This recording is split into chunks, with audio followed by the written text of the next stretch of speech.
it wasn't a long weekend struggle. It's the happy dances I was doing this morning as I drove my kids to school, I tell you. Yeah. All right, I'm just going to ask administration if we're ready to go, and then I'll give the countdown. Councillor O'Toole, we're ready in chambers. All righty, thank you so much. 5, 4, 3, 2, 1. Welcome everybody to the Protective and Social Services Committee meeting for May 25th, 2021. We have a lot of updates today, and we'll start off with, we have no delegations that I'm aware of. And with that, we'll start in with the report. And first one we have is the Director Service Area Report, Ms. Wendy Hughes.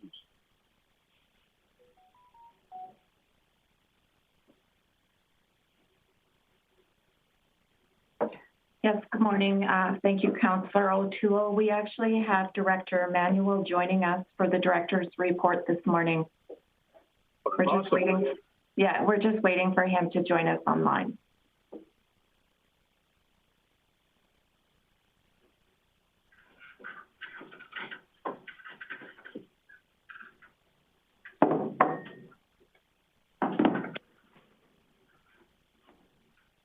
Looks like he's trying to sign in here now, so there you go.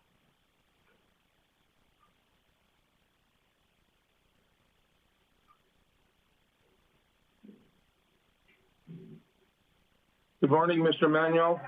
How are you this morning? Good morning. And just getting myself reacquainted with our Zoom meeting system. Well, you just take your time, and whenever you're ready, you can start. Okay, thank you very much. I think I should be good to go here. Just waiting for my form to load up.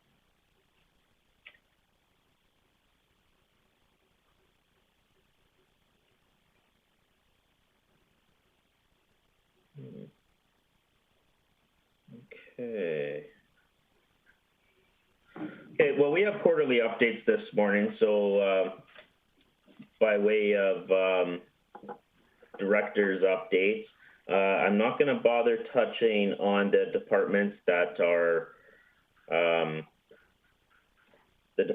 doing their presentations today, because there'll be a good opportunity for them to highlight the work they've had underway and for committee to ask any questions of those departments. So my focus this morning will just be on an update through GPREP. So in regards to GPREP, we've done a call for members amongst city staff. That's so we'll have recruitment underway to solicit, ensure up our membership within GPREP. The county and some of our surrounding municipalities have undertaken a similar initiative. So look forward to seeing that come to fruition. And then in Protective and Social Services, Director's Office, obviously there's announcement of a pretty significant proposed project in the Coordinated Care Campus initiative we have underway. And I'm thinking the best way, just due to the size and scope of that project, to address it for updates at committee is something similar to what we do with Downtown Phase 4 in regard to the Infrastructure and Economic Development Committee. And I'm going to ask that Ms. Wendy Hughes, as our project lead, provide an update kind of on an ongoing basis to this committee as to some of the work that's underway and milestones ahead of us in the next couple of weeks here. Wonderful. So thank you through the chair. The Director's Office has publicly announced the proposed Coordinated Care Campus on May 18th, following notices being sent to neighboring residents and businesses on May 13th. The proposed project is the result of careful planning, which takes action on the Affordable Housing Master Plan. As part of the rezoning process, sessions will be held on June 2nd and 3rd at 3 p.m. and 6:30 p.m. Administration is also coordinating group presentations with the Municipal Policing Advisory Committee and potentially with groups such as the Chamber of Commerce. We are certainly open to coordinating other sessions if those requests are received. For more information, citizens can visit the Engage webpage at engage.cityofgp.com to register for the community engagement information sessions. Citizens may also email carecampus@cityofgp.com, or they may contact either Chris and I or Catherine Schmidt, who is the Housing Initiative Supervisor with CSD. A public hearing will be held on June 28th. And that's it for us. Thank you very, very much. Was there any questions pertaining the Director Services report? I see none. So you guys are off the hook. There's no anything else, Chris? No, Mr. Chair.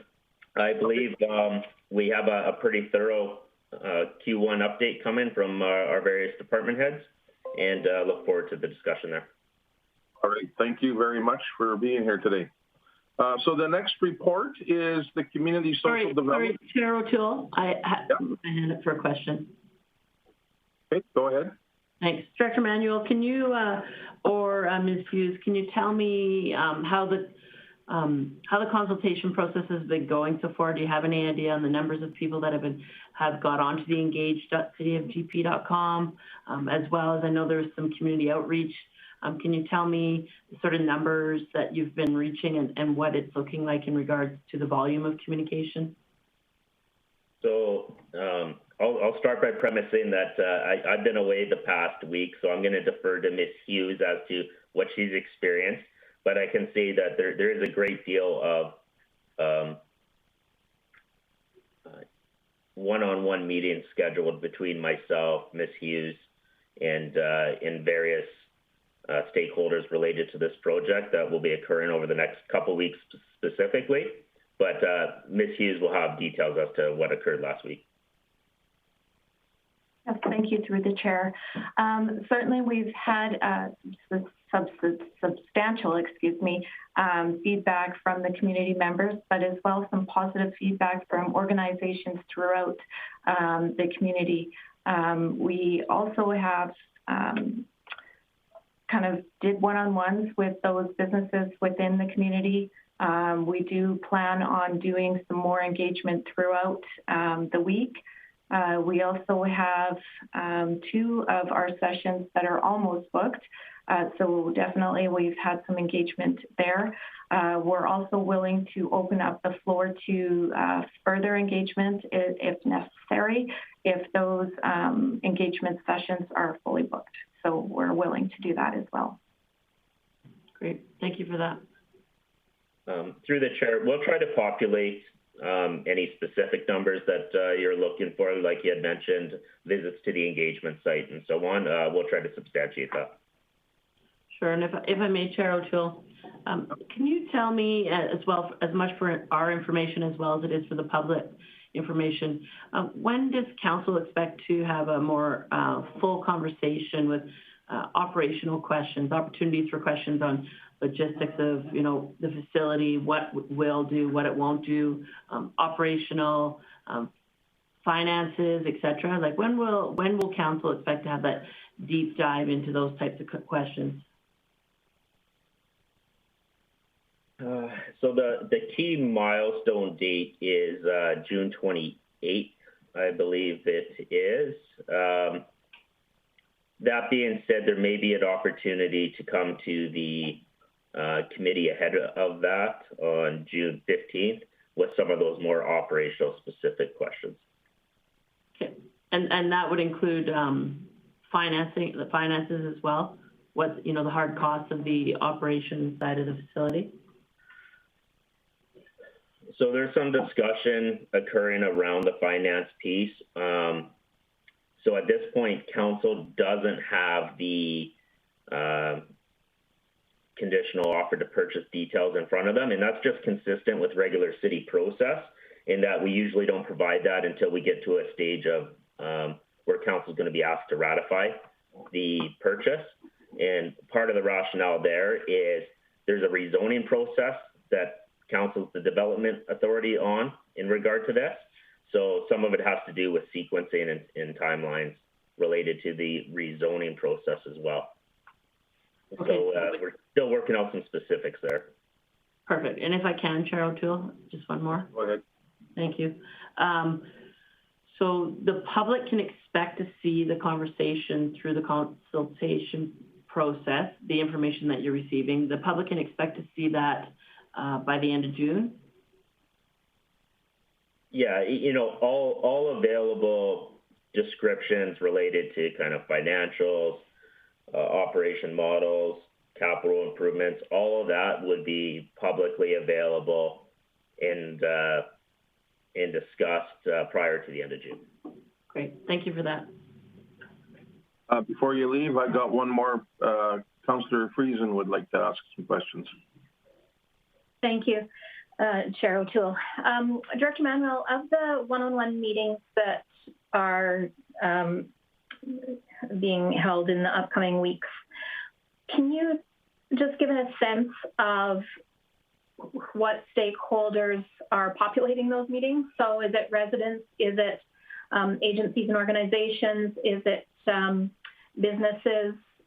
Is it adjacent? Where does the greatest urgency for information seem to be coming from, please?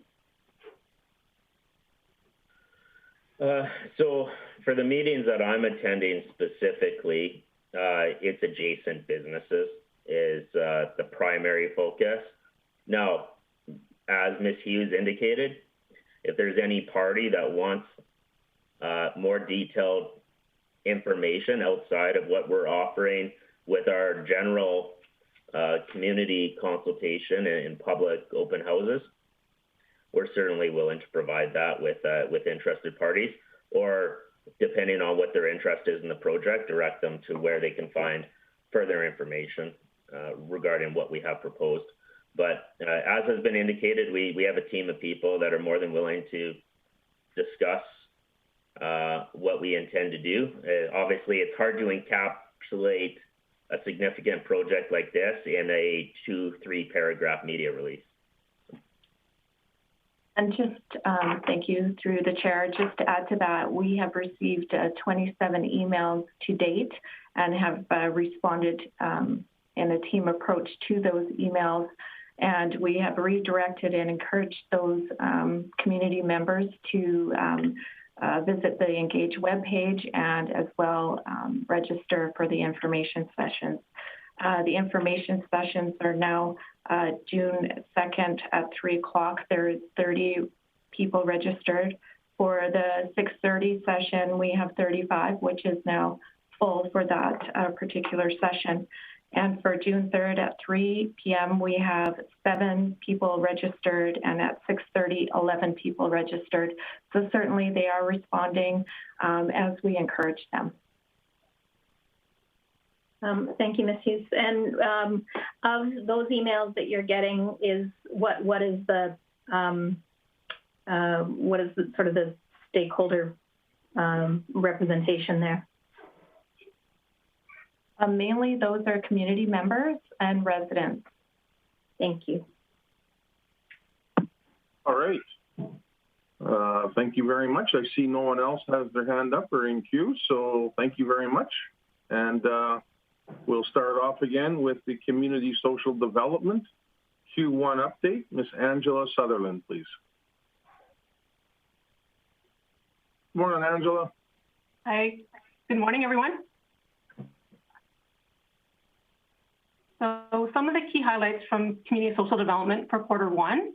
I think most of you are aware that in 2019, through the special projects funding that we used to have, we had given some seed funding to the Community Kitchen, which was a partnership between the Salvation Army and Friendship Center. So as a brief reminder, the Salvation Army and Friendship Center, they provide warm meals to community members 7 days a week. An update that was really exciting is that they've received secured stable funding until March 22. And they've reduced the cost required to operate the kitchen and allowed for expansion of 7 services. So the kitchen is currently engaged in a community funding campaign to ensure project sustainability beyond 2022.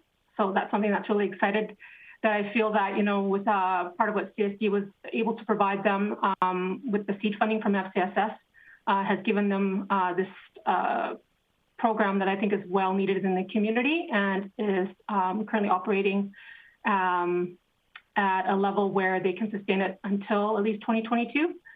So I'm hoping to see some great things with that program moving forward. Another highlight from CSD is that the city has created that Equity, Diversity, and Inclusion Committee, and there are currently 9 members representing different city departments. And the committee provides oversight of the city's diversity initiative. And the goal of this initiative is to improve internal practices for inclusion, establish policies to eradicate racism and discrimination, and promote diversity in our workplace and in the broader community. So one of the key highlights at this point is that we've implemented a first cohort with our some of our members from the internal committee to take the Train the Trainer for unconscious bias, and that'll give us the flexibility and capacity to be able to do that training for our own staff and in the future as we choose. Another highlight is the Youth Advisory Council presented their 2021 action plan to City Council during Q1, which included ideas on how to get youth more involved and engage in upcoming municipal elections. So our Youth Advisory Council continues to be involved in providing consultations to our committees in the community and the city when necessary. I know we're moving into school year end, so we're hoping to do some active recruitment over the summer for the following year. So it has been a challenging year due to COVID, but I'm really impressed by the level of commitment from several of our Youth Advisory Council members and look forward to continuing that in the next year. Some of the highlights of our responses to critical issues, I know Director Manuel and Ms. Hughes have already talked about the Coordinated Care Campus, so we're actively involved with supporting the planning of that. We're also continuing to respond through the Hotel Support Isolation Program, as well as the bridge housing. Some of the other key responses that we're overseeing here and looking into is the emergency shelter overflow, which is located at the Street Outreach Center, as well as the Oasis and Rotary House. And highlight is also our the Friendship Center's Q1 program, who offers eviction prevention, which is a much needed program in our community as we move forward through this post-pandemic, with over 95% of the participants who have participated in the program with follow-up in Q1 were in stable housing 3 months after intervention. So that's something really, really, really much needed in terms of prevention. As you all are aware as well, we're involved with the Community Opioid Response Task Force, which Councillor Bressie is currently chairing. And we are continuing to improve on our data collection around that. We had talked briefly about the partnership with GIS in terms of mapping needle debris and collections. And some of our data has indicated as well is that over 70% of overdose deaths in Alberta occur in private homes. So that's something that we as a task force continue to monitor and try to find solutions on how to address and reduce the stigma that people that struggle with opioid use are not only those that are street engaged, but a majority of our deaths do occur in homes, not on the street. In terms of the partnership with GIS, it was the original partner in that was Northreach, and we're continuing to roll out other city departments, including parks and the mobile outreach team, to gather further data on where the needle hotspots are and making sure that we have proper planning in place to ensure debris is taken care of and that boxes are where they need to be. So as per usual, I've added some numbers there, as you can see. We continue to have a good upkeep with our home support program. We continue to get new clients every week. And I'm very happy to report that our home support workers are doing well. clients are very satisfied with the services they're offering. And again, it really highlights the fact of isolation especially during the pandemic, and how these supports are really necessary. In terms of transit access programs, there's about 112 for the last quarter, which is good to see that they're accessing the program for transportation. A few of the other key highlights there, we supplied the numbers of our isolation program, daily visitors to the Street Outreach Center, and our bridge housing as well. I don't think I will go through all the community indicator table. As you can, I'm sure that you have read through that. One of the highlights to include, though, is Rotary House in the last quarter has seen quite a huge increase in overdose events, and it does not necessarily show a comprehensive picture of drug overdoses in the community, but it does highlight that there could be a toxicity in the supply. Our safe consumption site at Northreach continues to see visitors, a steady upkeep of visitors there, and Northreach has also seen an increase in naloxone kits, which to me is very, very positive, as we know that naloxone can save lives. I think that's it for my report. If you have any questions, I'll be more than happy to answer them. Thank you very much, Angela. I've been looking through this, and there's a lot of information that I didn't realize that we kept, and that's a good thing. I didn't realize that we had that many visits to the safe consumption site, and I didn't realize we had that many clients. So that's pretty interesting news, as well as the distribution of naloxone kits. Thank you very much. So I'm just going to turn it over to my council mates. Are there any questions that you want to ask Angela? I got Mayor Clayton here. Go ahead, Mayor. Thanks for that, Chair O'Toole. Ms. Sutherland, can you tell me a bit more about when council can start to see feedback on how the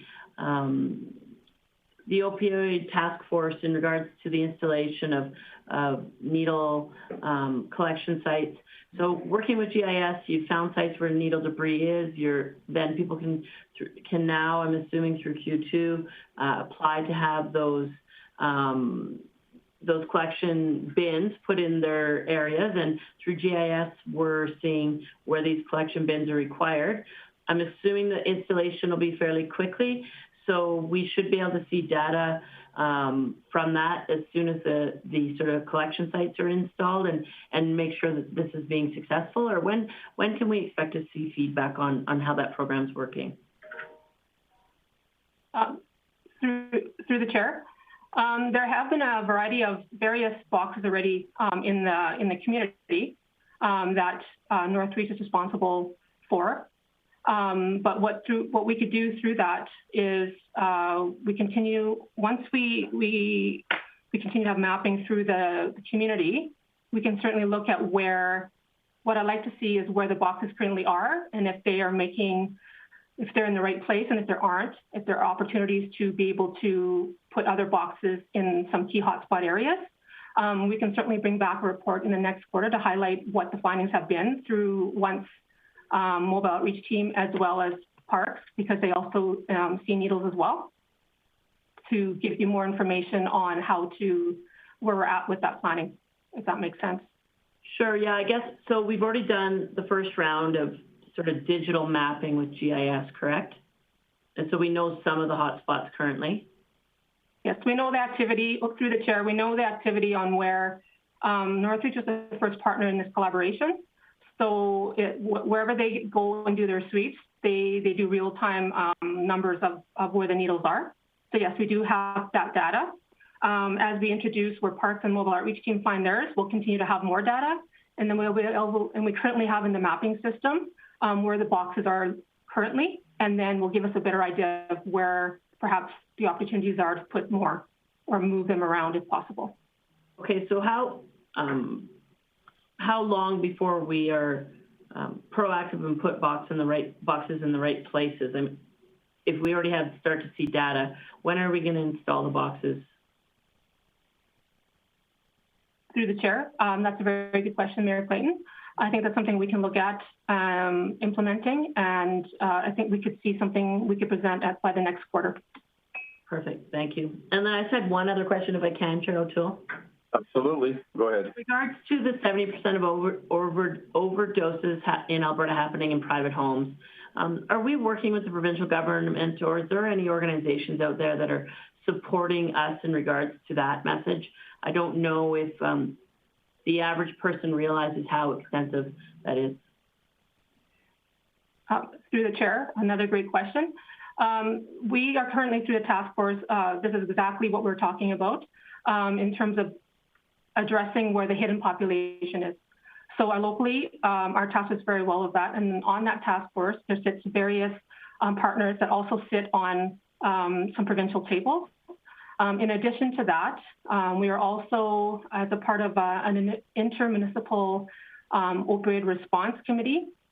And through that, we share best practices and talk amongst different municipalities around this exact same thing. And on that committee also sits provincial health representatives. And I believe that this is something that everyone's well aware of. I think through our conversations with our health representatives at those tables, it's something that needs to be addressed. And every municipality that sits at that table has been talking about how to address that particular situation. And then I think part of it is the stigma on what people think, or who do people think that are having these substance use disorders. And it's partly due to information, as you said. It's also due to shame and the increase of education and introduction of people from industries that are able to share the message on how this does impact everyone. So, in our task force this last quarter, we've actually had an increase of people from industry that sit there. So I think it's really, really positive. And even at our intermunicipal table, there are people that are part of industry combined with health that really, it is a challenge, but it is something that is very, very, is something that everybody recognizes. And it is a very, very complex issue that needs everybody at the table. So I hope that answers your question. Yeah, that's great. Thank you so much for the information. Thank you. Councillor Minhas. Thank you, Chair. Angela, I got the same question. Thank you, Jackie. You asked already, but I need a little more clearance.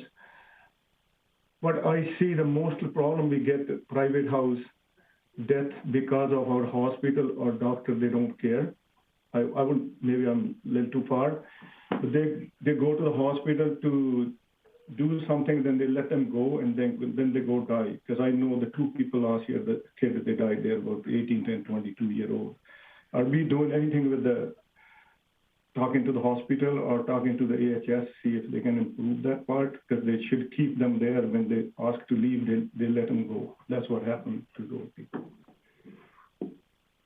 Through the chair, thank you for the question, Councillor Minhas. It is something that we're actively doing on in a multitude of social issues. So when we're talking about releasing people from the hospital, those are things when we talk about systems that we're trying to do system planning with, in terms of coordination of when people leave the hospital, or when they leave corrections, or where they leave different systems, so that there's more of a coordinated access of care. So I agree with you. I think there needs to be a coordination of when people exit the health system on where they're going to go after that. Okay, thank you. Thank you for the questions. Is there anybody else on council that wants to ask any questions? I see none. So thank you very much, Angela, for this excellent report. Numbers that always get me thinking about how the system is working in Grande Prairie, and now I got that information, so thank you. So we'll move on to the Mobile Outreach Program Q1 update. Chelsea Frizzle, if you're available, you're on. Thank you. Good morning. Good morning. Thank you very much. All right, so the mobile outreach program works to maximize the delivery of coordinated, effective, and efficient services to individuals with complex needs, resulting in reduction of often unnecessary involvement with justice, health, and other emergency services. We act as an agency liaison working in conjunction with non-government and government organizations to provide wraparound services for our clients. We're actively working with Rcmp and enforcement services to enhance a blended support model when dealing with concerns related to social issues in Grande Prairie. We do conduct regular proactive patrols in the downtown core, often in high traffic areas, to engage in vulnerable populations, to assist with connections to appropriate supports and services. The department provides a critical response to individuals who are experiencing homelessness and exhibiting COVID-19 symptoms. We provide safe transportation of individuals to the isolation hotel, as well as a 24 on-site support. We did create a new dispatch and client database system for more accurate and efficient reporting moving forward.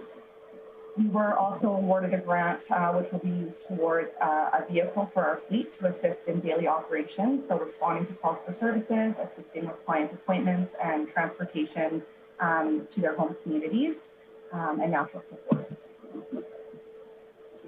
I work with public health on a workflow process to support those who are in and out of shelters to be able to provide education and assertive outreach for vaccination support to those who are sleeping rough. So individuals who are using encampments or sleeping out in community and not using those services where they can receive their vaccination. Grande Prairie's Rough Sleeping Response is a dual partnership between Grande Prairie's enforcement services as well as the mobile outreach program. It includes assessing and documenting site risks, connecting rough sleepers to appropriate services, in a timely management, as well as cleanup in a timely manner as well. So those are for our program highlights. I'm going to jump in here to program statistics. So for the first quarter, we were dispatched to 1,679 calls. Number of client engagements, so we did see 129 new client encounters out of the 321 we've seen since we started the pilot project up in September of 2020. We have picked up 621 needles off the streets of Grande Prairie and disposed of properly. And just to add to that, we are actually going to be receiving our training on Thursday through GIS to get onto the mapping system so that we can also report our needle pickup on that as well and have a more better understanding of the needles being picked up in Grande Prairie. For encampments, we've seen 28 encampments that we responded to and dismantled, with only 8 individuals present while at those encampments, and were offered services to. We have assisted in relocating 13 unique individuals back to their home communities and natural support. And we have seen 20 unique individuals identified as new to Grande Prairie and sleeping rough using the shelter systems. And those 20 individuals has been an increase since the beginning of March. So just recently, we've seen some new faces to Grande Prairie. So Q1 calls for service. So for program, it's just basically breaking down the number of the 1,679 calls for service. So 534 were program users. So we have seen an increase. Now that we've actually built a rapport with individuals in the community, they're often calling us for support instead of trying to navigate on their own. So that's really awesome to see. Businesses, we've had 388 calls, shelters 348, agencies 148, Rcmp 83 calls, hotel isolation 69 calls, the hospital 68 calls, enforcement services for 41 calls for service. So some trends that the mobile outreach program has been seeing in the first quarter here has been an increase of new faces, like I mentioned earlier, since the start of March of 2021. New faces consist of individuals being discharged from hospitals, coming from or coming for service access, as well as looking for work. When we identify a new face, we work diligently to connect them back to their natural supports, ensure that they're equipped with the resources that they need, as well as assist in accessing those referrals and provide regular check-ins. Encampments, as you probably noticed as well, are starting to pop up a little bit more regularly. We do, however, a really great job with our new encampment strategy, which I will show you here after. The encampment strategy workflow process, these encampments are not lasting long. We work really closely with enforcement services and with a heavy presence and around Rotary House footprint. We are providing consistent messaging that encampments are not tolerated in Grande Prairie. MOP is seeing a higher number of client overdoses. We are doing regular patrols and check-ins with known opiate users, providing education when we know that bad batches are coming through, as well as encouraging safe use, providing naloxone kits and referrals to appropriate services to those individuals. And we're also noticing an increase in violent and aggressive behaviors. So we're really working to utilize our rapport with these individuals as well as our safe use work procedures and training to make sure that we're assisting in de-escalating potential community safety concerns. And then in the report as well, it does highlight our rough sleeping flow chart.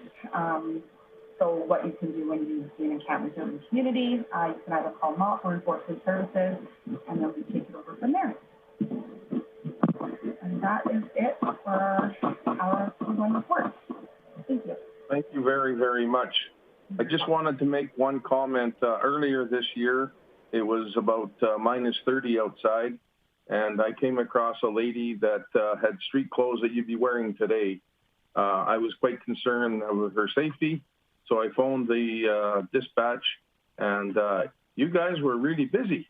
And so they talked me through the process, and what happened was enforcement services showed up, as well as the Rcmp, and brought her to a place where she could get warm, and there was very little effort on me about just making the call.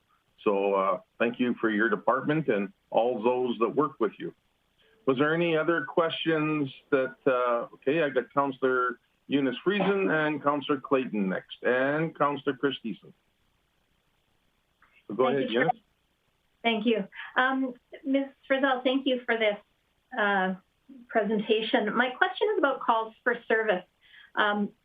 First of all, I didn't anticipate initially the calls from program users, and I'm so delighted to see that that's happening. That really speaks volumes to the relationships that the team members are building, and there's so much value in that, and it's evidenced here by the trust that folks put in the team to pick up the phone and call. But my question is regarding community members. So when we established the mobile outreach program, we were also getting a number of concerned residents who were saying, what do I do about this? This is what I'm seeing. This is what I'm experiencing. In your estimation, has that reduced and therefore we're not getting community member calls? And is that the reduction, I imagine, would correlate to the mobile outreach program, whether or not it's causation? I mean, in all likelihood it is, but is that evidence that there is less nuisance behavior in neighborhoods and therefore community members are not as concerned? Or are community members not aware that they can make calls to mobile outreach? Through the chair, thank you for the question. Unfortunately, we weren't tracking calls before directly from community members, which we just started incorporating. I don't think there have been less calls. I'm very actively providing education on the program so that community members know that they can call us for support. We do communicate regularly and we'll receive those calls and respond as quickly as possible. The calls for concerns from community members are generally for encampments, not for public intoxication or loitering or things like that. That's more coming from the downtown core and businesses and agencies within our downtown area. So that answers your question. It does, thank you. And I'm looking forward to seeing what the data, now that you are collecting it, what it says going forward. Thank you. Councillor Clayton, or Mayor Clayton? Your microphone needs to be turned on. Thanks, Chair O'Toole. My question regards to the statistic of the number of new client engagements. You noted that 120 new client encounters out of 321, so pretty close to half since the program started up last fall, and that you're seeing a lot of new faces. And you mentioned the reasons why, but tell me the process of how that happens. We understand people come to the hospital, they get discharged, they have no place, they have no way to get back to where they're originally from. But I hear a lot of concern in the community that the average City of Grande Prairie taxpayer doesn't believe it's their responsibility to pay for homeless people that aren't from Grande Prairie. So if almost half are currently new, tell me, of that almost half, do you have an approximate percentage of people that would not be from Grande Prairie, and through your supports, you're trying to send them back to their natural environment or the community they're from, but is there a large percentage of actual new encounters that actually end up staying in Grande Prairie, or what does the data look like in regards to that? Chair, thank you for the question. So the 129 new client engagements are just new program users. So those are individuals who, yes, are being discharged from hospital or who are needing access to or transportation to a medical appointment or things like that. So they are shelter users, they are rough sleepers, and connecting with other resources as well. So they're just new to us faces. The new faces to Grande Prairie that we're seeing is the 20 individuals that I mentioned. We have assisted in relocating at least 7 of those 20 that we've identified. Okay. So yes, they're new to Grande Prairie, but their plan is to remain in Grande Prairie and access the services that we have here. So we do our best to make sure that they have the appropriate resources to access while they reside in Grande Prairie. So the new client engagements are people that are new that actually need the program support, but there's only 20 unique individuals to Grande Prairie, and approximately 7 of the 20 are still in Grande Prairie. That's correct. Perfect. Thank you for that information. You're welcome. Thank you. We got Councillor Chris Thiessen here who was in queue. Thank you, Chair Kevin O'Toole. Thank you, Ms. Frizzle, for your report. Just a couple questions. My first question is similar to Council Friesen's in regards to the calls for service. As far as my math is going, it looks like we're getting about 10 calls a day for the mobile outreach program, and 2 calls a day from businesses in that average.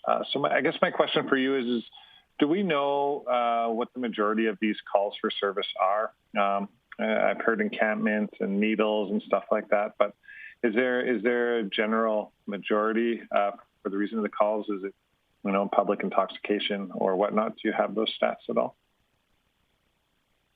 Sure. Yes, thank you.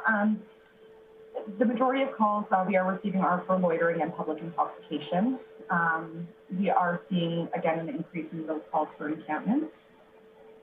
But that's where, and also it's good to note that in wintertime, the call volume, we're reaching about anywhere from 35 to 40 calls a day.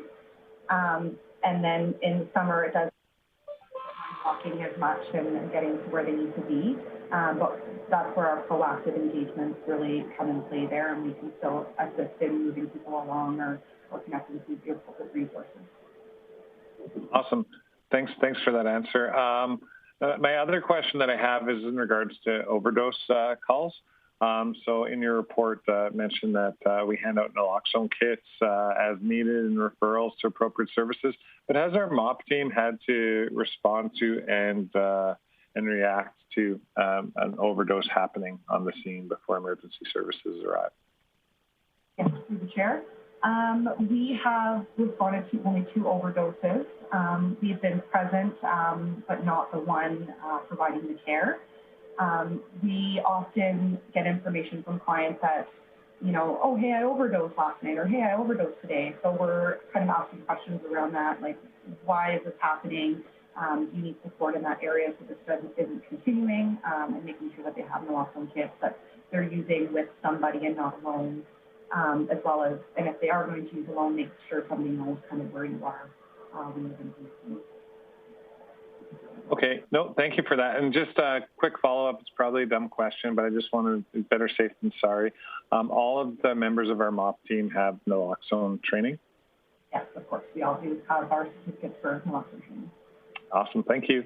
You're welcome. Well, I don't see anybody asking any questions. You get an excellent report, Ms. Frizzell. So I'm going to let you off the hook here now, and we'll move on to enforcement. Sorry, I just have one more thing. That's twice today, Jackie.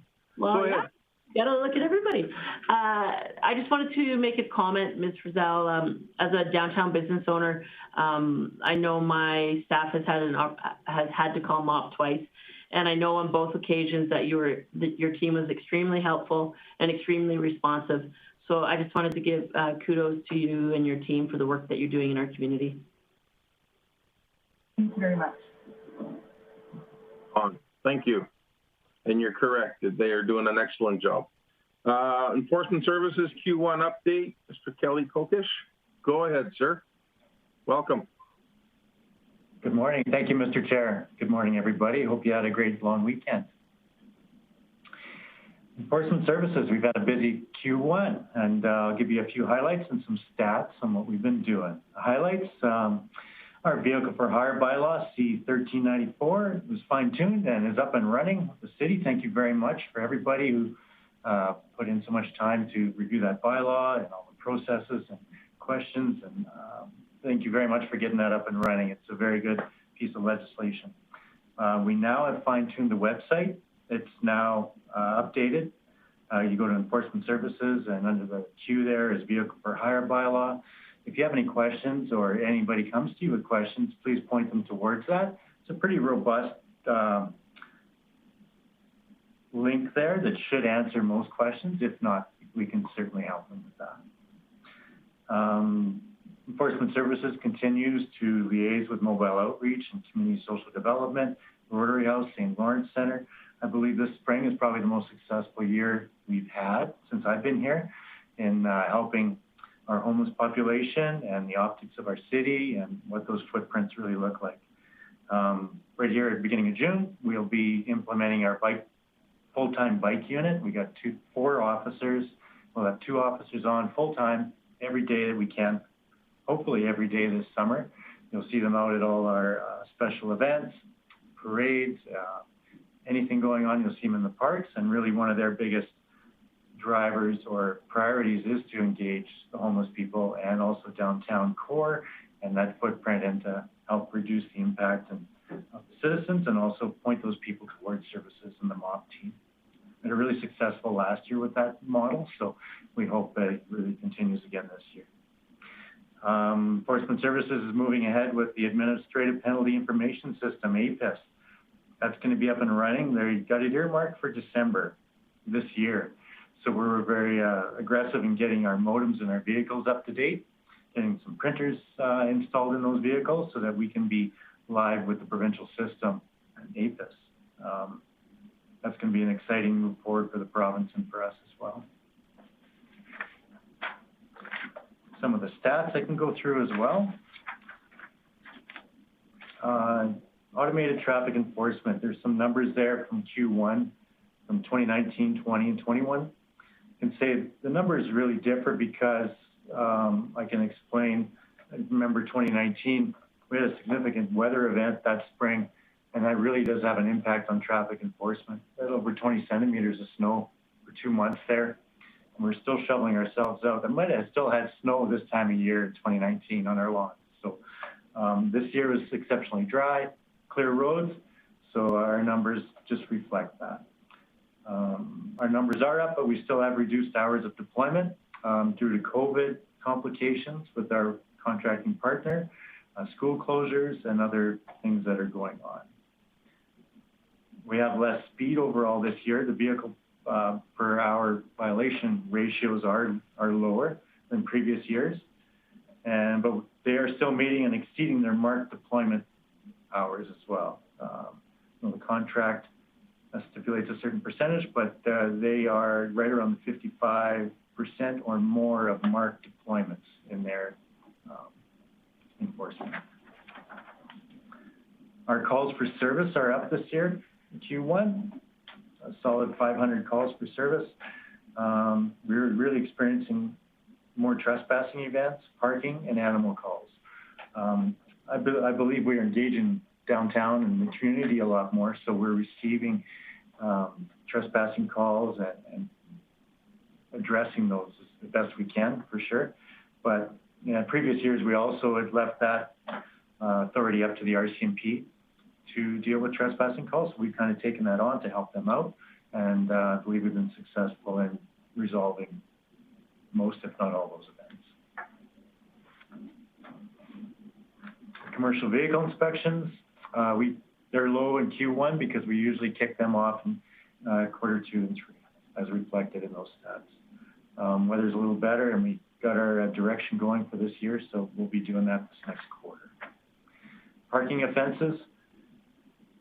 We do have overall less parking enforcement within the city due to construction and other complications. We are, however, enforcing very specific zones in order to help out businesses and shoppers and people that are trying to get into the downtown core. So we're being very strategic in our deployment of that. Very sensitive to everybody's needs and what they need to get done, and pointing towards places that they can park. And that's all I have for Q1. I'm anticipating a few questions, so subject to any questions, that's my report. Well, thank you very much. There's a lot of information, a lot of numbers there. I just have one question. It's based on the animal court summons. Can you give me an example why somebody would be given a summons regarding animals? Absolutely, Mr. Chair. Only in the most serious events that we pursue summonses, usually severe dog bites or repeated offenses. We do have quite a few dogs designated as vicious or nuisances within the city. So the ones that are repeating and then we can't manage through education and compliance, then we just go to summonses at that point. So it's usually just the repeat offenders, basically, and the most serious offenses. Well, thank you very much for clarifying me for that. That's great. Was there anybody? Oh, I got Eunice Friesen and Councillor Yad Minhaz in the queue. And Thanks. Jackie Clayton. Thanks, Chair O'Toole. Something you just said was vicious or nuisance dogs. Is there a distinction? Through the chair, within our animal responsible pet ownership bylaw, which is actually a stellar piece of a really good bylaw. There's a lot of cities and other communities that refer to our bylaw and building their own. And so there is a vicious designation and a nuisance designation. Vicious is when, of course, the animal has shown a repeated desire to bite other animals or people, maybe is very just a difficult animal to manage, or maybe it's in a situation where the owners have a difficult time controlling them. If it's a danger to the public, we'll declare it vicious. And then they have a whole host of conditions that they have to have that animal. In order to have that animal, they have to abide by the conditions. Having it housed within a separate containment in the backyard, a microchip fixed, and we keep a real close tabs, has to be muzzled in a public place and on a leash, of course. Nuisance designation. Now that is when we have 3 or more complaints within 1 calendar year. There's a lot of discretion in that, and I guess I'm the one who really designates those nuisance ones. But those are the ones that are always at large. Jumping the fence or running under the fence. The owners don't maybe take care of the fence. It's not necessarily the dog's fault, no doubt, but some are little bit more ambitious in getting out of the fence than others. So they have to take more precautions. So they're bothering neighbors, they're running around in parks, or the continued barking where the animal is just causing a real disturbance for the neighbors. Can't get any sleep and such. So after repeated offenses and non-compliance, then we can go to a and there's a bunch of conditions under that too. It just imposes a bit more conditions on those owners and dogs to really help them be a responsible pet owner and get along with their neighbors and help that dog out. Thank you. Thank you. Today I learned. Councillor Minhas? Thank you, Chair Kevin Tool. My question is, which animal needs a license? 847 licenses, is it a dog or cat or any kind, or a bear or whoever? All the animals have to be licensed. The only thing that we don't license, I guess, are those exotic animals and stuff like that. But certainly any dogs and cats within the residence should be licensed. And really that's so we can attach them to an owner, we can get them back to the owner. We do that daily, all the time. And if there's problems with the dog, we can connect them with and follow up on the complaints. Okay. All right, thank you. And Mayor Clayton. Thanks so much, Chair O'Toole. Thanks for the report and the information, Kelly. I wanted to dig in a little bit into the automated traffic enforcement. Was curious. I know when we looked at statistics, for example, in Q2 last year, we knew there was less people on the road, so therefore we assumed there was less people getting fines, due to the first round of COVID. I find it a little bit interesting that Q3 and Q4 and even Q1 of this year, we're seeing an increase. So can you give me a bit of explanation of why you think we're seeing these increases? And then I have a couple other questions regarding that. Through the chair, absolutely, I can give you some insight.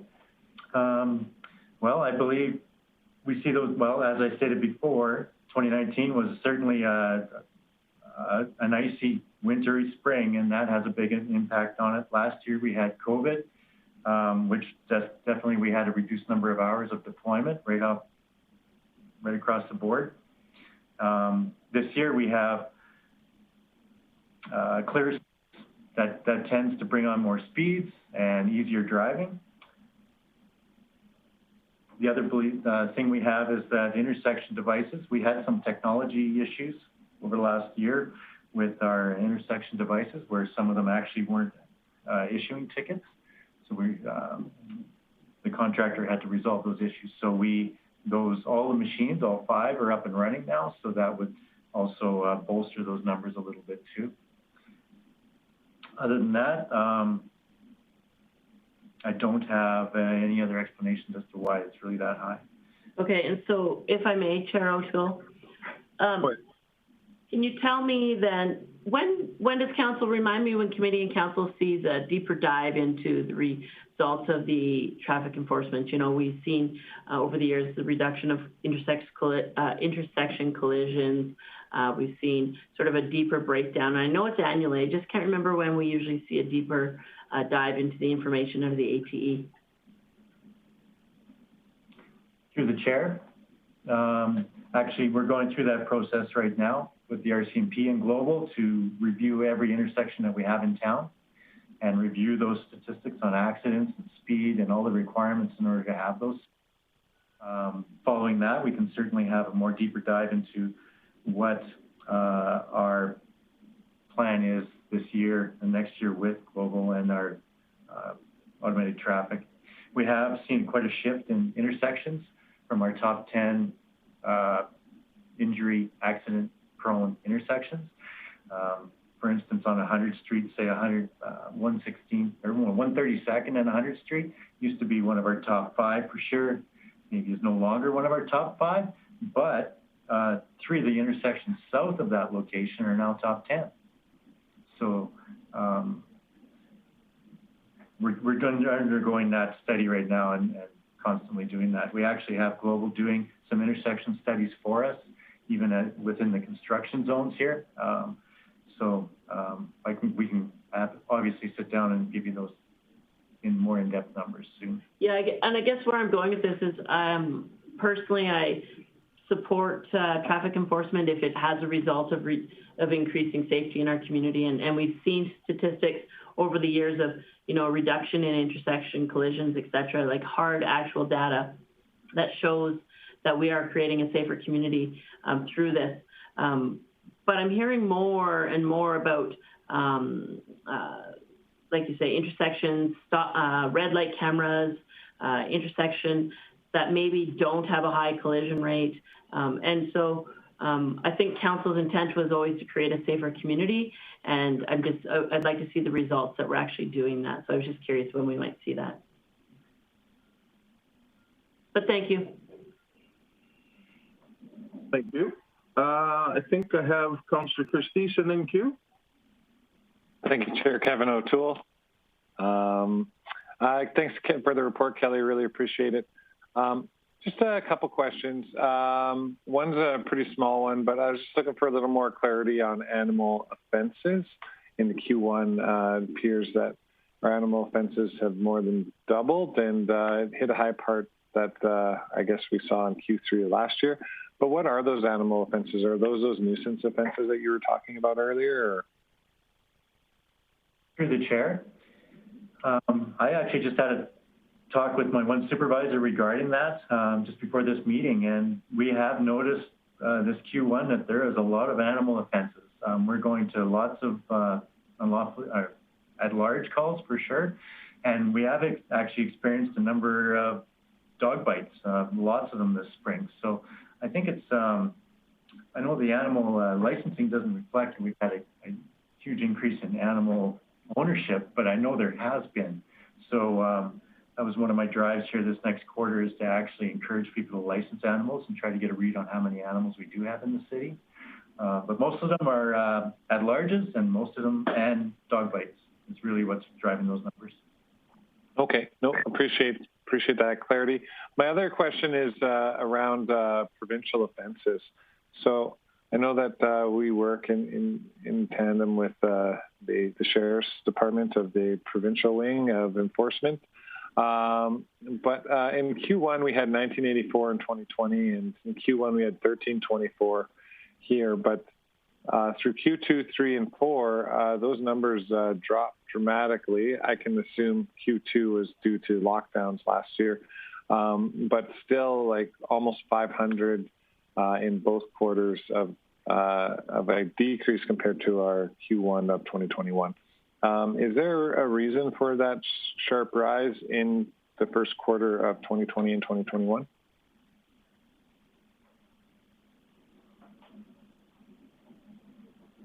Through the chair.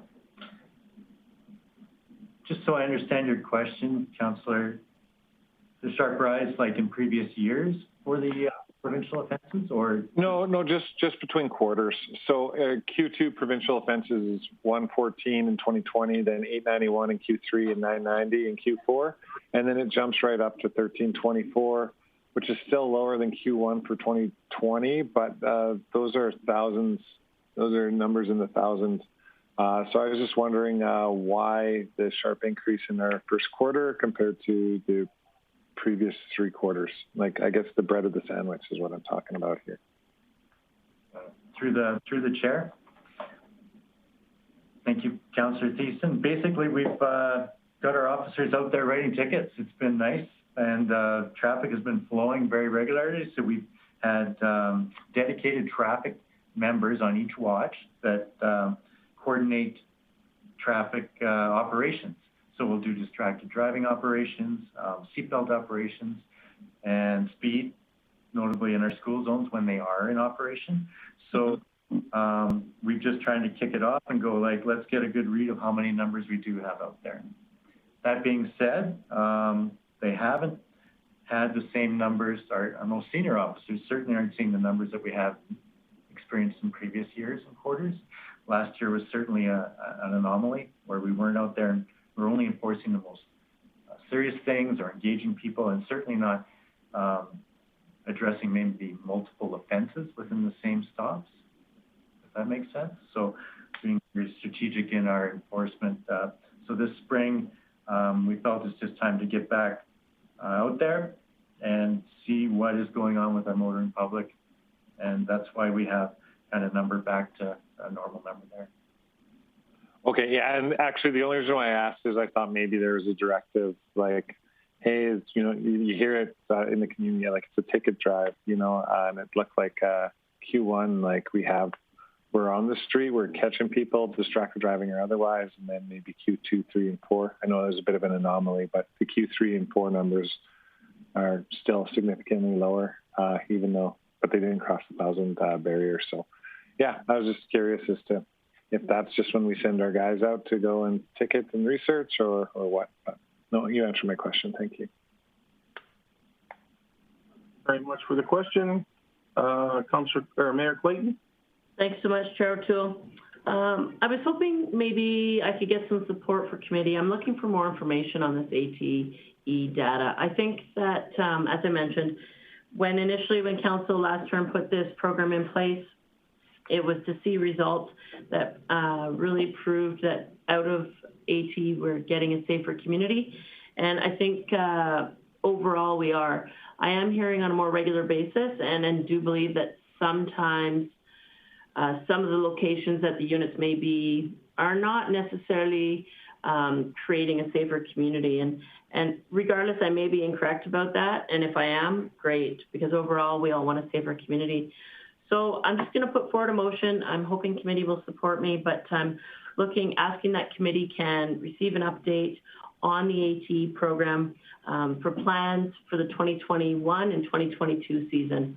So bring it back to committee, just an update on what the automated traffic enforcement plans are for 2021 and 2022. And obviously, I know that won't be an overnight thing. So, you know, sometime maybe by September would be great.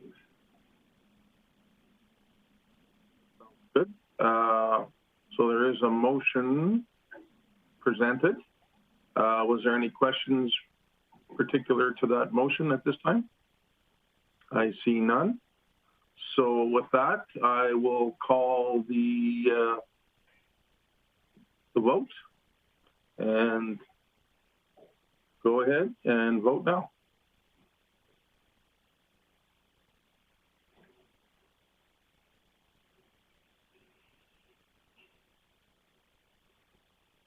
Excellent. Thank you so much. That passes. So was that, just before you leave, Kelly, I just want to make sure that everybody had an opportunity to ask questions. I see no hands going up. So thank you very much for this report today. It was very informative, and take care. Thank you for having me. Have a great day. Okay. So the next report is the 3.5 Fire Department Q1 update, and we have Fire Chief Preben Boysen here. Go ahead, Mr. Boysen. Thank you, Mr. Chair. So I'd like to speak a little bit to sort of what's been going on in the departments. Obviously, with COVID, we are looking more internally to solve our challenges, and certainly in training has been one of those areas. So typically in the past, we have sent people away to fire school to obtain their officer courses, specifically NFPA 1041 level 1 and 2. The courses were great and the content was covered in great detail.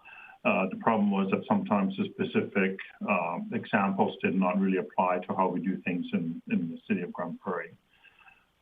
So with this new developed course, our training branch has now teamed up with our city departments such as HR, Finance, Communications, OH&S to deliver a local course that covers all required competencies to achieve the certification required.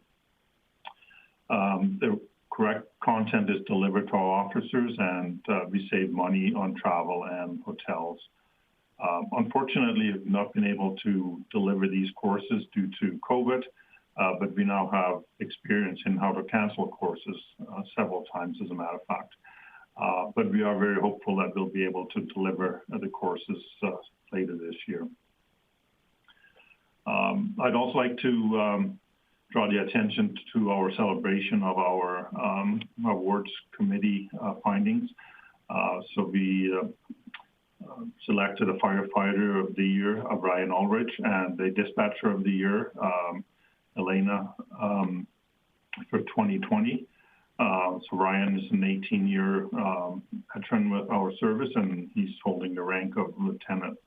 Elena started as a dispatcher in 2018 and has quickly become a valued team member in our dispatch center. Congratulations to both of them. And I'd also like to acknowledge that we do have some long service awards that we celebrated. Normally we would book the council chamber for a Friday afternoon where we would celebrate all the achievements of our staff. Of course, we couldn't do that for last year, and certainly hopeful that we can do that again next year. And as always, the invite would go out to council members to attend.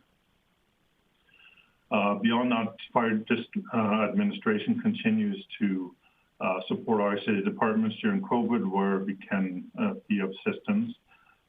Initially, we did spend quite a bit of time supporting the ECC. Now that has kind of diminished down to where we are sort of more of a standby role and certainly supporting where we can. We continue to be engaged with outside agencies such as the Alberta First Responders Radio Communication System. So we have a couple of people involved at Governance and Service Council to support that radio network. We also obviously connect with Fire Chiefs Associations and have attended 2 conferences virtually, Alberta Fire Chiefs and the Peace Regional Fire Chiefs group as well. The Firefighters Charity Organization continues to raise money for local people in the community. It's been a challenge for them, obviously, with COVID, but they're a very resourceful bunch and continue to raise money where they can. Looking at our stats, I think they're fairly, no big surprises in there. Our overall calls continue to show a downward trend from the past years. And that was due to the decreased role that we play in the medical calls. We did decide to drop some of the less severe calls and only attend the more serious calls, and then we see that trend continue. So certainly open to any questions, should there be any. Just ask anybody from committee. I see nobody. Looks like you're off the hook here, sir.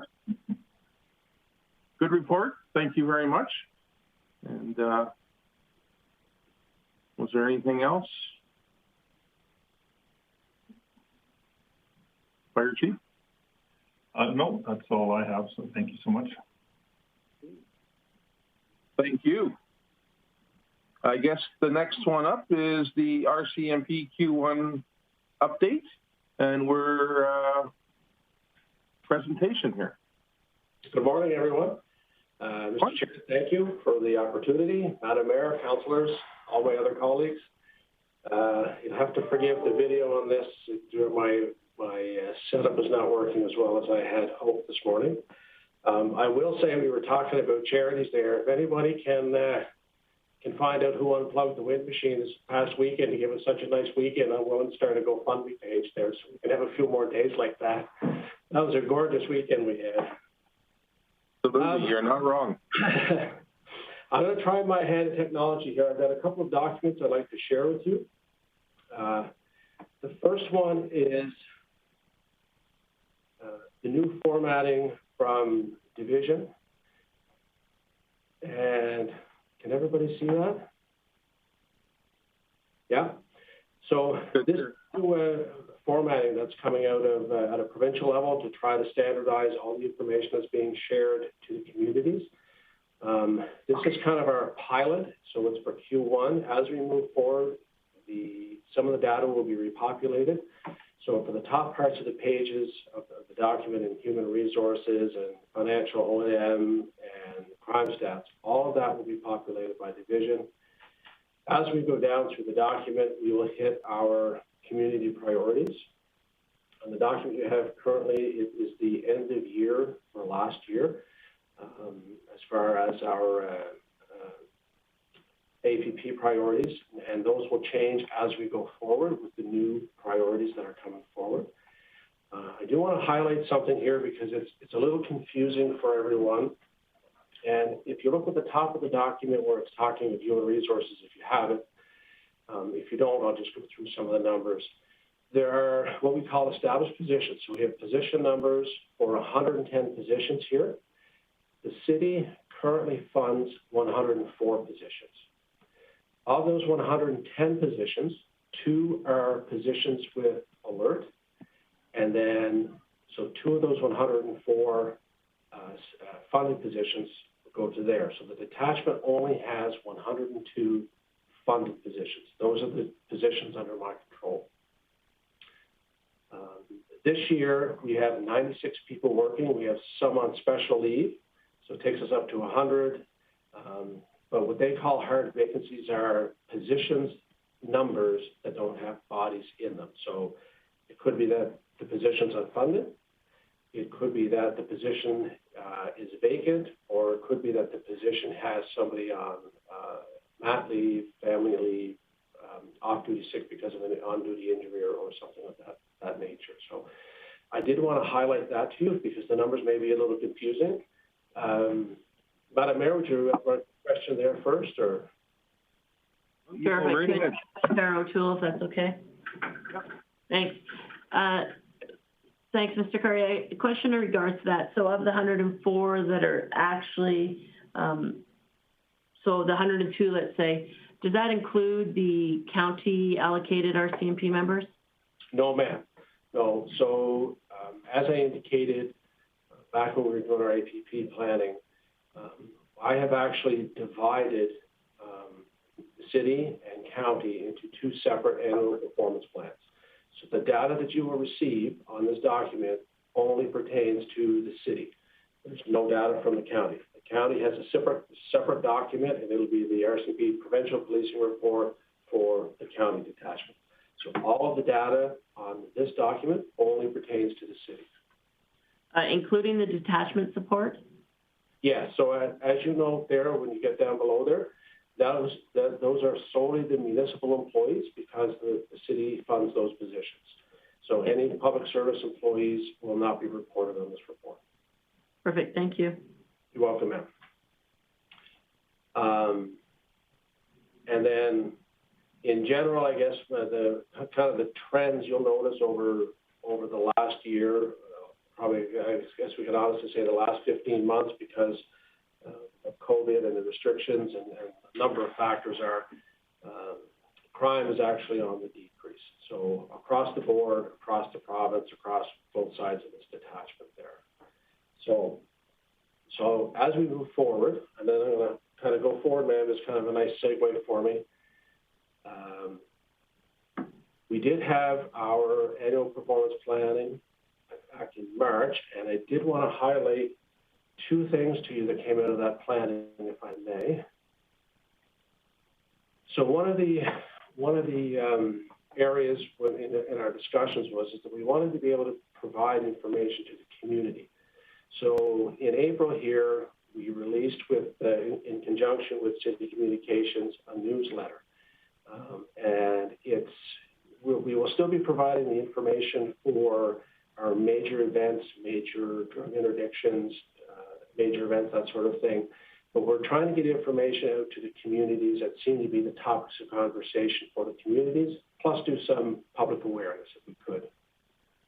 So you will see as we move forward, once a month, we'll be putting out a newsletter, and it will highlight some of the things that are irritants, I guess, if you will, or the conversations in the campfire when people are sitting out in the backyard, right? Like, they need to know, and they don't usually hear that we're finding stolen vehicles, that people's property that's being stolen, their lawnmower, their bike, we're recovering them and they're being returned. But it's not necessarily going to make mainstream media. It's not necessarily large enough and they only have so much space. So this is an area where we can highlight some of those successes that may not go into the normal media channels. And we can also provide direction here. So as you can see, we have a phone scam warning. So that was something that was going on in the last little bit. Certainly increased during COVID because people are home at more. So it has our crime map on it. And it also provides some data. And you'll see, Madam Mayor, here, with the data, because it's a joint newsletter, because the issues are trans-jurisdictional, that the data is separated into city and rural. So there is a separation between the information. One of the other things I wanted to highlight,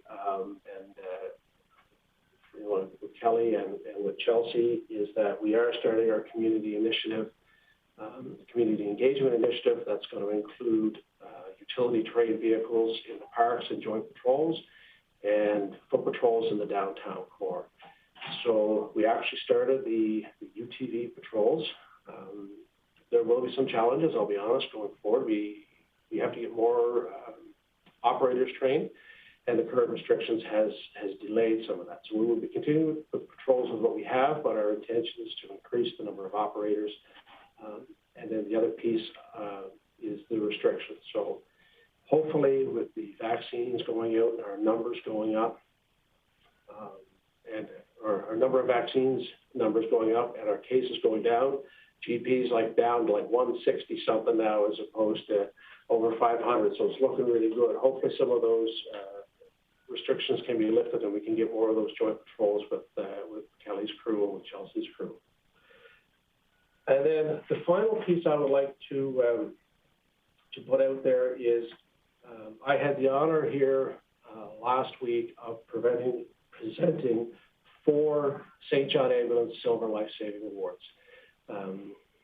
4 of my members here, excuse me, received the awards. One actually received 2 awards for saving lives here. I can't kind of go into the details of what they did. Obviously, they were for individuals in medical distress, but I could say it was absolutely amazing. And the feedback that I had received is these individuals would not have survived had it not been for the intervention of members. So I do want to highlight that.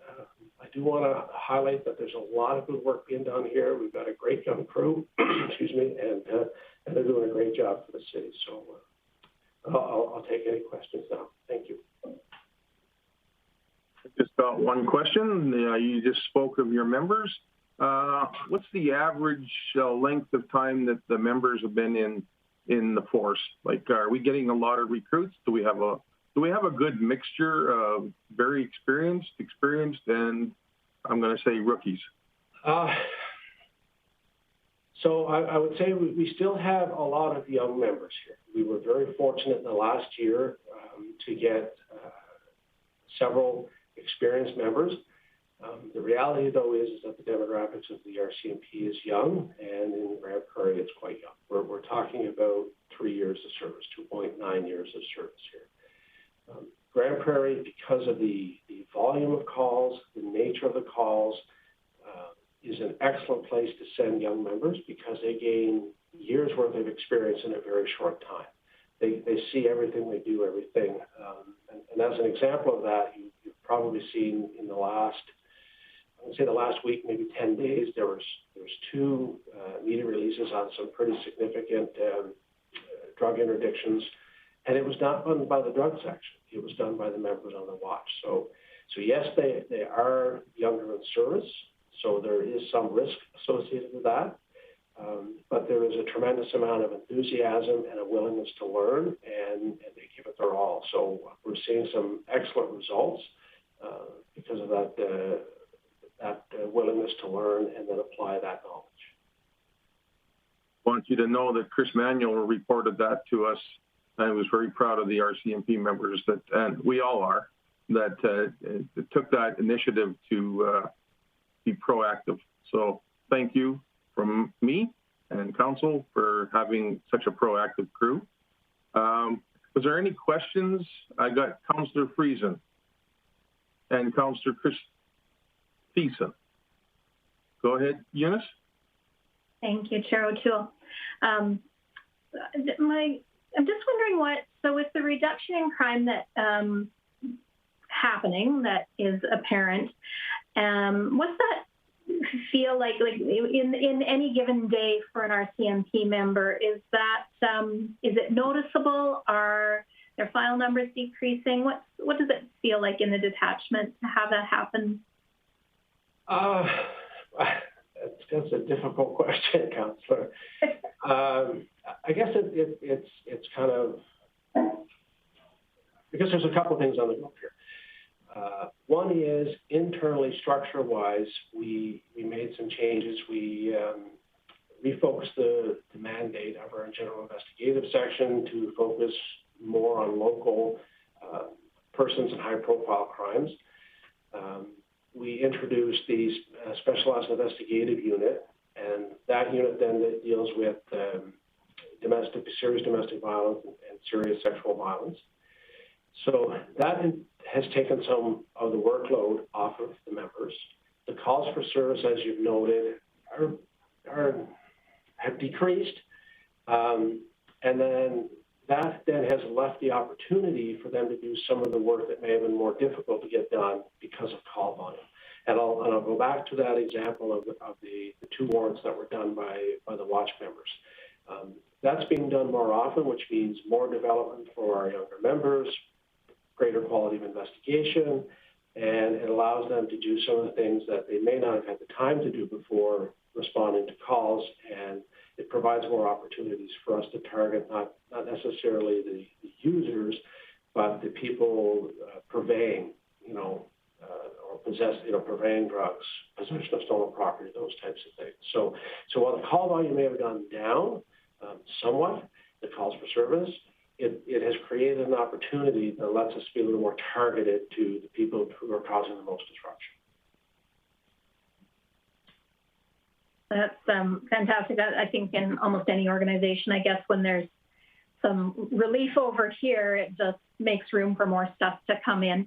But I'm hoping that that's satisfying in some ways as well, because there have been, as Councillor O'Toole mentioned, thank you for these fantastic work you've been doing and these additional cases that I guess have been able to be managed. Also, congratulations on your new ATV. That's kind of fun. Thank you. Right? As the press was there taking the photos, and I wanted to come and go for a ride. But anyway, my last question is the newsletter. How are you disseminating that? Is there a place where interested residents can go and get on an email list, have that pushed out to them, or how does that work, please? So it's going to be released in the media as per normal, but we've also are working with city communications to have that go through the city site so that residents can obtain it through there. So I have to say that the city communications people have been fantastic in allowing us that, and I think it's going to be great for both of us, actually. It allows us to put some of the stories out that not normally would go out, and I think it provides better transparency for the community. That's good to hear. And if anyone from communications is listening, I hope that goes out on the email, that push out email sign up daily. Thank you very much. You're welcome. Councillor Thiessen, you're next in the queue. Thank you very much, Chair O'Toole. Looks like we lost me. Oh, there I am. I'm back. Thanks, Superintendent Curry, for the report. Really appreciate it. Just a couple quick questions. One is off of Chair O'Toole's earlier question around our members in the RCMP. So it's good to hear that we got a pretty young force that are gaining experience like exponentially through the Grande Prairie area. I was just curious as to what our RCMP retention rates for our members are. So you did mention that on average they have 2.9 years of service.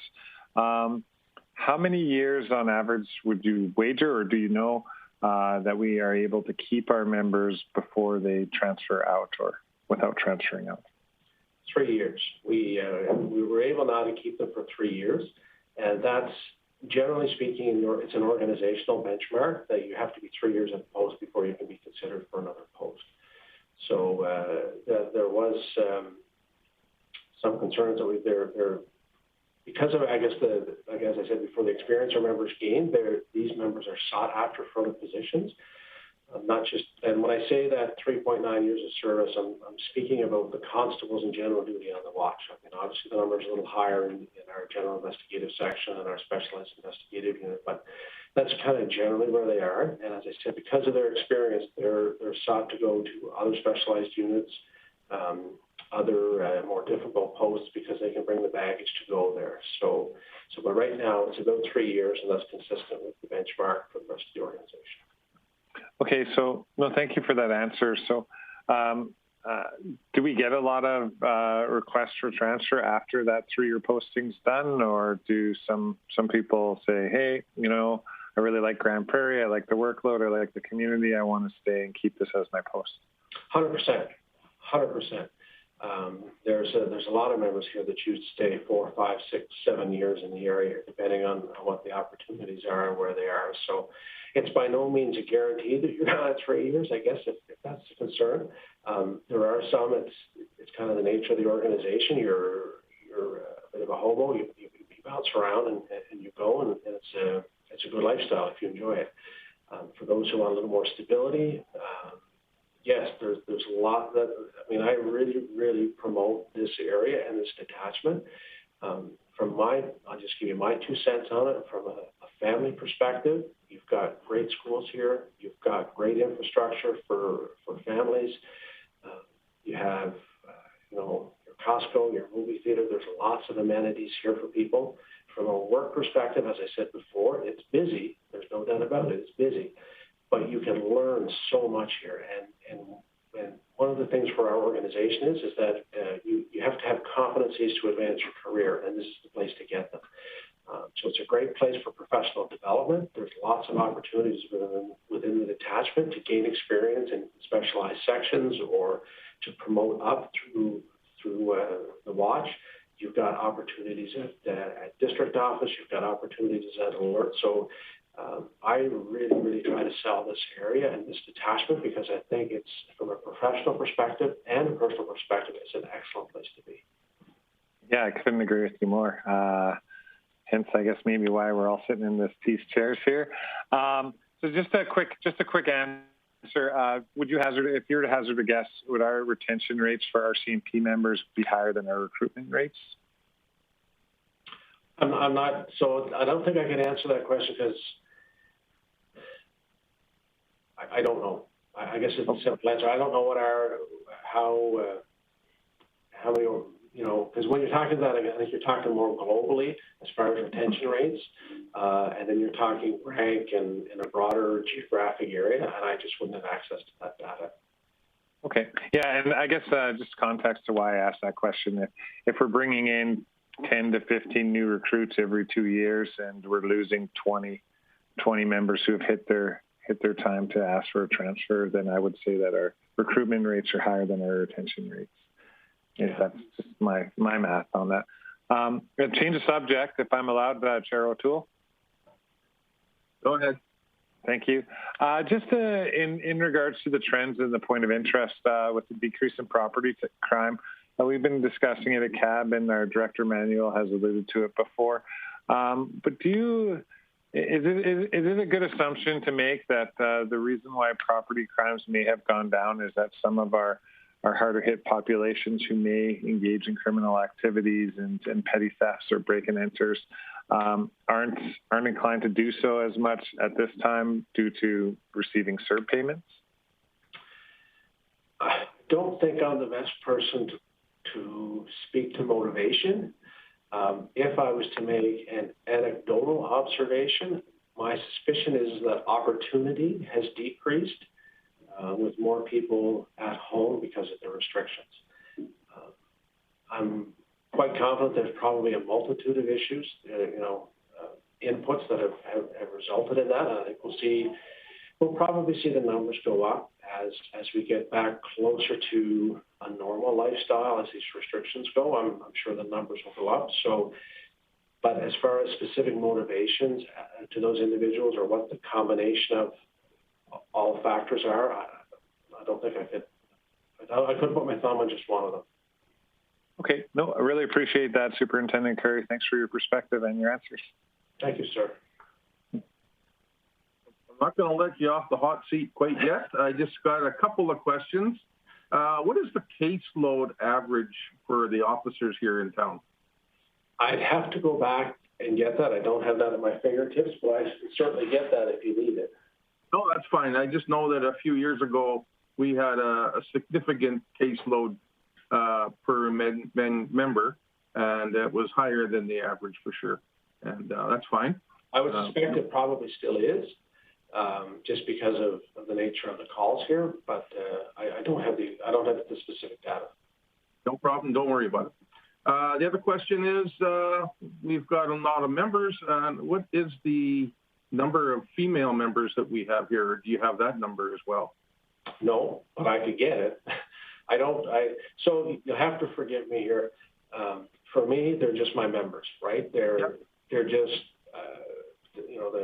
they're just, like I said, I think they're fantastic. But I can get you the numbers for the detachment specifically, but I don't differentiate because they just do good work. Like I said, the two media releases that came out, that was one of my female constables. So if you want to know what some people are doing, she's an amazing member. She works hard. She's a digger. She goes. So, I can get it. You just tell me, and I'll flip you an email with it. Sure, that'd be great. Just the only reason that come up is I was having a lunch with somebody the other day. Actually, we were in the parking lot at Wendy's, and we were talking about it. And they said, man, there's a lot of female cops in this town. I said, yeah, they issue tickets just like the men. So be careful.